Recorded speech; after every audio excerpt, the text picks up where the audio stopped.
गीता विजय खापरे आप सबका बहुत-बहुत स्वागत करती हूँ और हम एक बहुत बड़े राष्ट्रीय अभियान के साथ मिलकर एक बहुत बड़े उद्देश्य को लेकर काम कर रहे हैं, जिसका मुख्य उद्देश्य है नए भारत का निर्माण करना। नए भारत के निर्माण के अंतर्गत अ, सम बहुत सारे काम किए जाते हैं, जिसमें स्वास्थ्य रक्षा, स्वावलंबन, महिला सशक्तिकरण, ग्राहक जागरूकता और भी ऐसे विभिन्न सामाजिक कार्य इसके अंतर्गत किए जाते हैं। आज आज के इस माहौल में हर किसी को स्वास्थ्य के प्रति जागरूक रहना और सजग रहना बहुत आवश्यक है, क्योंकि ये जो हमारी भागदौड़ भरी ज़िंदगी है, इसमें हम लोग उसी चीज़ को भूल गए जो हमको सारी चीज़ें अवेलेबल करता है और उसमें सबसे पहले हमारा आता है स्वास्थ्य। तो हम इस नए भारत निर्माण के अंतर्गत जो हमारा सबसे मेन उद्देश्य है स्वास्थ्य रक्षा, अगर हम ये काम करते हैं तो इसमें हमारा ये 100% सक्सेस होगा ही होगा। और स्वावलंबन मतलब कि आज इस बेरोज़गारी जैसे दुनिया में ये एक ऐसा प्लेटफ़ॉर्म है जहाँ पर हमको रोज़गार पाने का अवसर मिलेगा और साथ में हम हमारे भविष्य का अच्छा निर्माण भी कर सकते हैं। और तीसरे जो हमारा मेन उद्देश्य है महिला सशक्तिकरण, मतलब कि आज कोई भी व्यक्ति एक व्यक्ति काम करेगा तो कभी अपने सपनों को पूरा नहीं कर सकता। पर अगर महिलाएँ उनके साथ मिलकर काम करेगी, तो ज़रूर वो अपने सपने और अपने भविष्य का अच्छा निर्माण कर सकता है, इसलिए महिला सशक्तिकरण होना भी बहुत ज़्यादा ज़रूरी है।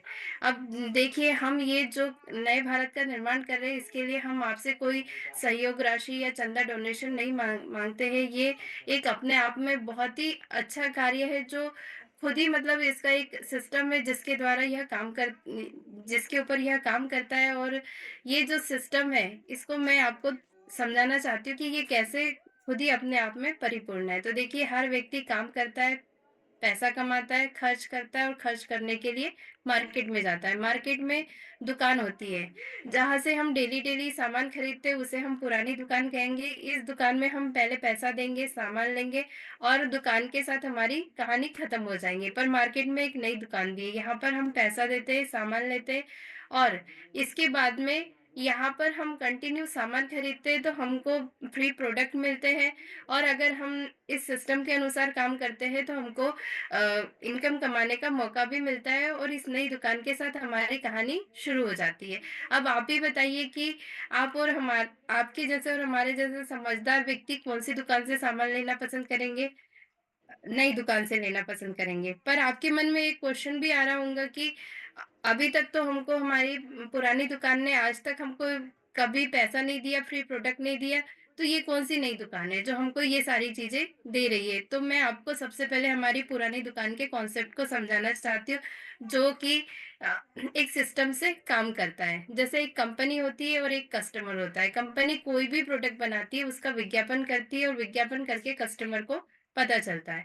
अब कस्टमर को जब पता चलता है, तो वो उसको लेने के लिए ना तो एडवर्टाइज़मेंट कर्ता के पास जाता है, ना कंपनी के पास जाता है। वो उसको लेने के लिए हमारी पास वाली शॉप रिटेलर के पास जाता है।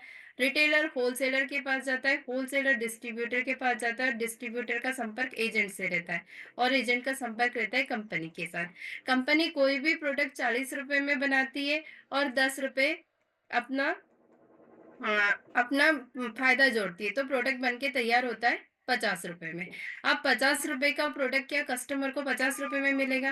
बिल्कुल नहीं मिलेगा, क्योंकि इतने सारे लोगों से होकर अगर प्रोडक्ट हमारे पास आता है, तो ये प्रोडक्ट हमको मान के चलिए ₹100 में मिलता है। अगर हम इस प्रोसेस से सामान लेते हैं, तो हमारे कुछ नुकसान होते हैं। पहला ये कि ₹50 का प्रोडक्ट हमको ₹100 में मिला, मतलब कि प्रोडक्ट महँगा हुआ। दूसरा ये कि मिलावटी है।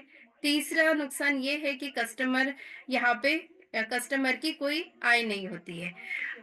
और देखिए, दुनिया में 95% लोग हैं कस्टमर और बीच के लोग हैं मात्र 5% लोग। अगर 95% लोग अगर सामान खरीदते हैं, तो 5% लोगों के घर में इसका पैसा जाता है। तो ये जो 5% लोग हैं, ये पहले से अमीर थे और जब इनके घर में 95% लोगों का 50% पैसा जाएगा, तो ये और ज़्यादा अमीर होते रहेंगे और इस आर्थिक विसंगति को दूर करने के लिए अमेरिका जैसे विकसित देश ने सन 1959 में एक सर्वे किया और इस सर्वे के दौरान देखा गया कि एक कंपनी ज़रूरी है और एक कस्टमर ज़रूरी है और बीच के लोगों की कोई आवश्यकता नहीं है। तो उन्होंने क्या किया कि एक कंपनी को कस्टमर के साथ डायरेक्ट जोड़ दिया, जिसके कारण अमेरिका में इसको डायरेक्ट सेलिंग मार्केटिंग कहा गया और हमारे यहाँ इंडिया में इसको राइट कॉन्सेप्ट मार्केटिंग कहा गया। कंपनी बोल रही है कि पहले भी मैंने ₹50 में प्रोडक्ट बनाया था और आज भी मैं ₹50 में ही प्रोडक्ट बनाऊँगी और जो बीच का 50% पैसा है, वो कमाने का मौका वो हम जैसे कस्टमर को देगी। और यहाँ पर हम पहले कस्टमर कहलाते थे और अगर हम डायरेक्ट कंपनी के साथ जुड़ते हैं, तो हम इसके एसोसिएट बायर, मालिक या पार्टनर कहलाते हैं। हाँ, कंपनी अगर हम यहाँ से प्रोडक्ट खरीदते हैं तो हमारे कुछ फ़ायदे होते हैं। पहला फ़ायदा ये होगा कि आपको प्रोडक्ट सही रेट में मिलेगा। दूसरा फ़ायदा ये होगा कि आपको प्रोडक्ट बिल्कुल शुद्ध स्वास्थ्यवर्धक मिलेगा, वह स्वदेशी मिलेगा क्योंकि हमारी जो आरसीएम कंपनी है, बिल्कुल स्वदेशी है और स्वदेशी प्रोडक्ट बनाती है। और देखिए यहाँ पे बीच में कोई भी लोग नहीं है, तो प्रोडक्ट का शुद्ध होना बिल्कुल गारंटीड है। इसके साथ आपको पक्का बिल मिलेगा, मोबाइल ऐप मिलेगा, एसएमएस की सुविधा मिलेगी, 30 दिन की मनी बैक गारंटी मिलेगी, साथ में प्रत्येक प्रोडक्ट का डेमो मिलेगा, तुलना मिलेगी, ट्रेनिंग मिलेगी और बचत व आय के अवसर मिलेंगे। जैसे कि एमआरपी पर 10 से 40% की छूट, ये तो हर किसी को मिलना है। साथ में 6 माह खरीदी पर फ्री प्रोडक्ट मिलेंगे और जो प्रचारक बनेगा, उसको 4 प्रकार के बोनस भी इसमें मिलेंगे। और देखिए पूरी दुनिया की तरह हमारे लिए भी खुशी की बात है कि भारत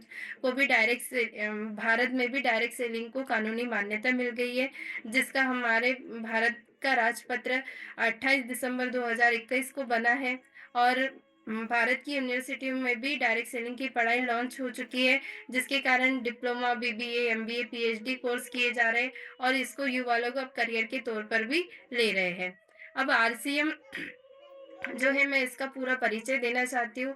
इसका नाम है RCM consumer product private limited, Bhilwara, Rajasthan की ये कंपनी है। इसके संस्थापक एक उद्योगपति, एक विभूति, परम आदरणीय तिलकचंद छाबड़ा जी है। इसकी शुरुआत 1977 से धागा बनाने से हुई थी, 86 से कपड़े का निर्माण हुआ और आरसीएम डायरेक्ट सेलिंग की शुरुआत सन 2000 से हुई है और सन 2000 से आज तक जो इसकी ग्रोथ हुई है, उसमें देखिए पहले जब आरसीएम शुरू हुआ था तो इसमें एकमात्र पैंट का कपड़ा था और आज 700 से ज़्यादा प्रोडक्ट है। पहले दुकान के नाम पर एक दुकान थी और आज 15,000 से ज़्यादा दुकानें। डिपो पहले एक था और आज 250 डिपो है। पहले एक व्यक्ति इसमें काम करता था, आज 2 करोड़ व्यक्ति इसमें काम कर रहे हैं। पहले ये एक राज्य में था और आज ये पूरे देश में चल रहा है। तो देखिए हमने आपको हमारे आरसीएम कंपनी का परिचय दे दिया और अब आप इसके साथ हाथ मिलाना चाहते हैं तो आपको भी आपका परिचय देना पड़ेगा। जैसे कि आपको अपना आईडी प्रूफ, फ़ोटो का आपकी फ़ोटो, साथ में एड्रेस प्रूफ, मोबाइल नंबर और आपको लाभ किस खाते में चाहिए, तो आपका बैंक का पासबुक लगेगा। साथ में इसमें एक बहुत ही अच्छी बात है कि नॉमिनी सिस्टम चलता है, जिसमें आपको आपके नॉमिनी का नाम व जन्म तिथि देनी पड़ती है। ई-केवाईसी बिल्कुल फ्री होती है और हमारे इस संस्था के पूरे 25 वर्ष पूरे हो चुके हैं, तो इसका एक बहुत बड़ा सेलिब्रेशन हो रहा है, जो कि गाँव-गाँव, शहर-शहर आरसीएम की चली लहर के नाम से जाना जा रहा है और रूपांतरण यात्रा का जो ये दौर चल रहा है, जो 100 दिन की यात्रा 17,000 किलोमीटर की मतलब पूरी की जा रही है, ये आने वाले अगले 25 वर्षों का शुभारंभ भी कर रही है और इसका मेन उद्देश्य है सेवा, स्वास्थ्य, संस्कार। स्वदेशी अपनाओ, देश बचाओ आंदोलन में महत्वपूर्ण भूमिका भी यह निभा रहा है। और देखिए हमारे जो नरेंद्र मोदी जी ये बोल रहे हैं कि भारतीय है तो भारत में बना सामान ही खरीदे और वोकल फॉर लोकल जैसा संदेश दिया जा रहा है और भी बहुत सारे लोग मतलब स्वदेशी चीज़ों को अपनाने की तरफ प्रेरित कर रहे हैं और हमारे घर भी एक इस मतलब कि प्रोग्राम हुआ था, वहाँ पर हमने भी बंटी साहू जी को हमारे स्वदेशी प्रोडक्टों के बारे में जानकारी दिए थे। हम सामान लें ऐसा कि बर्बाद ना हो पैसा, आरसीएम आपकी बहुत मदद कर सकता है। यदि आप सोच समझकर ठंडे दिमाग से तुलना करके हिसाब लगाएँगे तो आइए देखते हैं कैसे। देखिए मार्केट में आपके बहुत सारे